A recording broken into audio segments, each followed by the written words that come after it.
na to zadevo, predvsem dvoličnost pri tem, kaj je dovoljeno, kaj je ne, kje je svoboda govora, kjer ni. Ja, naj povem, da imam jaz to izkušnjo z LGBT že 25 let nazaj.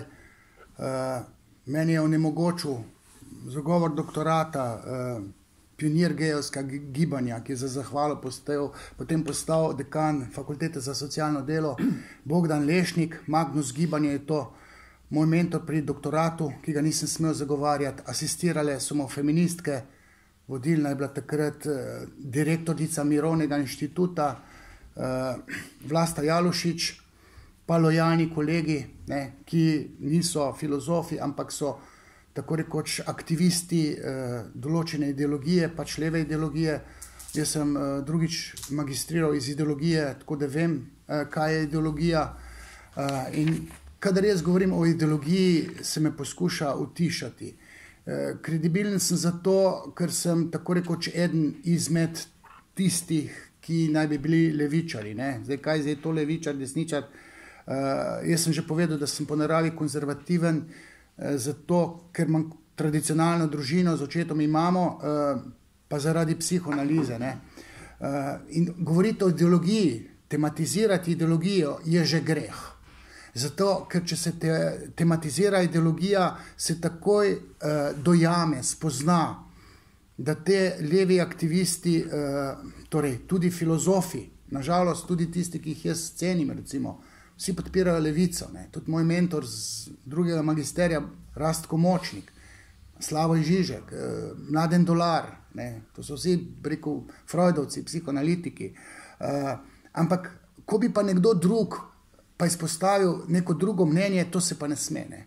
In tle trčimo na to svobodo govora, ker če bi se drugi pol smel spregovoriti, bi se v pluralnem diskurzu degradiralo eno misel, ki ni legitimna, ker biti naslepo za levico, pa če nekdo argumente pove, da so to anarhisti, to je, mislim, se bom prišel zdaj tudi na te zastave. Namreč, mislim, da je bilo sredi oktobra 2016 polemika na televiziji Tarča o splavu.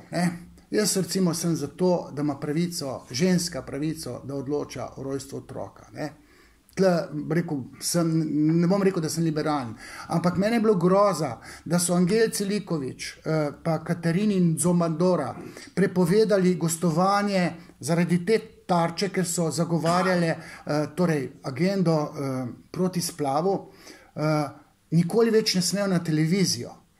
A ste vi znoreli? V pluralnem diskurzu se da povedati ali pa argumentirati, zakaj nekaj ja, zakaj nekaj ne.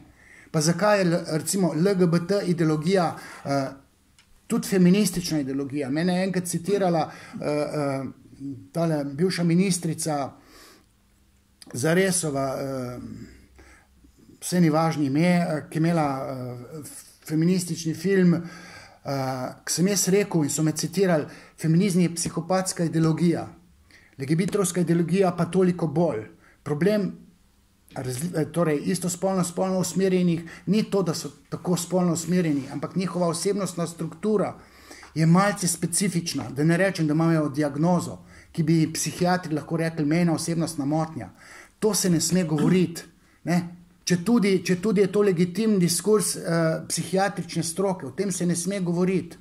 In potem izobešajo razne zastave, mislim, za mene naj obesijo na Kinodvoru, ampak to, da nekdo, jaz sem celo včeraj v Faktorju rekel, to so si sami zažgali, zato da bi imeli medijsko pozornost, ker te mladci, če ti nekaj ušpičijo, oni to posnamejo, dajo na TikTok, se s tem hvalijo.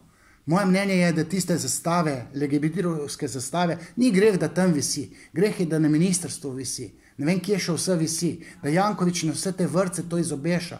To je za mene greh, ker je ideološka indoktrinacija in skozi pluralizem, skozi svobodo govora bi se to vse argumentiralo. Jaz ne smem 10 let na televizijo, zato ker sem kot levičar 2 družinska zakonika pomagal sesuvati. Pravic, sem imel kampanjo levičari za pravice otrok do očeta in matere. Nikamor nisem smel. Moja knjiga, Prvi spol, ne sme biti nobeni knjižnici predavana. A je to zdaj svoboda govora?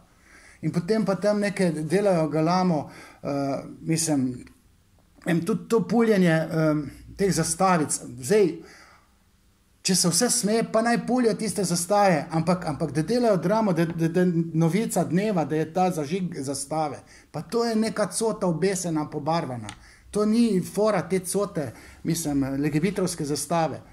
Ampak ljudje bi lahko legebitrovsko ideologijo skozi svobodo govora, skozi svobodo akademskega diskurza totalno sesul, če bi se smelo na nacionalni televiziji, ne samo na Nova 24 ali pa mogoče na Faktorju, tudi na Pop TV, na nacionalni televiziji, v Odmevih, da se soočili mnenje za pa proti. In mi smo prikrajšani za drugo mnenje, za kritično misel, zato ker je levi režim tak. Levi režim ne pusti, ker imajo, se pravi, drug tip ideologije ali pa kontraideologija njihovi lastni, imajo kot neko svetovno vojno in oni so skozi v vojni. Ko jaz vidim tiste, mislim, vse sem si pogledal zdaj letala RTV, ima spet neko okroglo mizo, Marko Milosavljević, Helena Milinković, pa to so aktivisti, pa ta Milosavljević je še profesor na FDV-ju.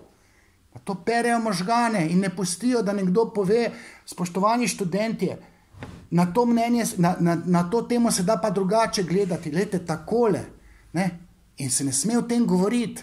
Jaz ne smem v FDV tudi pristopiti praga. Mislim, enkrat sem se prešvercal in sem tiste WC-je po fotku, kdo je pustil, da je Vodeb to poslikal. Mislim, zato, ker se more to, o tem se more govoriti. In tale, recimo, okrogla miza je namenjena temu, da se ustoliči ideja o različnih mnenjih, da se mora to med narod širiti. Toliko mogoče. No, se ravno zato gre, ne?